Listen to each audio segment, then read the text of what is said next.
1 പത്രോസ് 5:7-8 തിരുവചനങ്ങൾ. നിങ്ങൾ സമചിത്തതയോടെ ഉണർന്നിരിക്കുവിൻ. നിങ്ങളുടെ ശത്രുവായ പിശാച് അലറുന്ന സിംഹത്തെപ്പോലെ ആരെ വിഴുങ്ങണമെന്ന് അന്വേഷിച്ചുകൊണ്ട് ചുറ്റി നടക്കുന്നു. പരിശുദ്ധ പരമദിവ്യകാരുണ്യ ഈശോയ്ക്ക് എന്നേരവും ആരാധനയും സ്തുതിയും പുകഴ്ചയും ഉണ്ടായിരിക്കട്ടെ.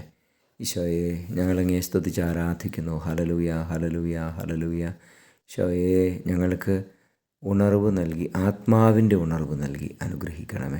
സമചിത്തതയോട് ഉണർന്നിരുന്ന് സാത്താൻ്റെ തന്ത്രങ്ങളെ കാണുവാൻ, പൈശാചിക പീഡകൾക്കും തിന്മകൾക്ക് അടിമപ്പെട്ടു പോകാതിരിക്കുവാൻ, പ്രലോഭനങ്ങൾക്കും പാപത്തിനും വഴിപ്പെട്ടു പോകാതിരിക്കുവാൻ ഞങ്ങളെ സഹായിക്കണമേ. ലോകം മുഴുവൻ്റെ മേലും അങ്ങയുടെ കാരുണ്യം വർഷിച്ച് ഉണർവും വിവേകവും നൽകി അനുഗ്രഹിക്കണമേ. Hallelujah, hallelujah.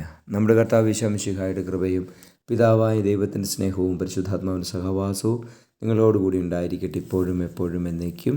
ആമേൻ.